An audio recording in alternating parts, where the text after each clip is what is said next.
We just need to understand that it can build our tribal nations and also follow our traditional beliefs of environment, living with earth, and this is a plant. How can we deny a plant? Our creator made sage, he made tobacco, he made sweetgrass, he made peyote. Was he wrong with cannabis? The cannabis plant grows outdoors nearly anywhere on Earth, apart from the poles.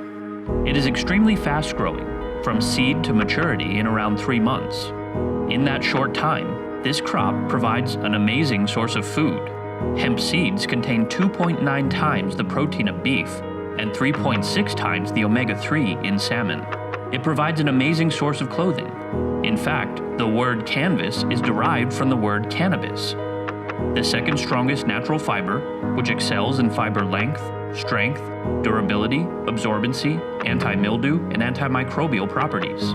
It is an amazing source for building material. Hempcrete is a non-toxic, mold-resistant, fire-resistant, pest repellent, temperature and humidity regulating, carbon-negative building material.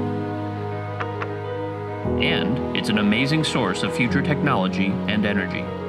Hemp carbon supercapacitors outperform standard supercapacitors by 200%, while costing just a fraction to produce.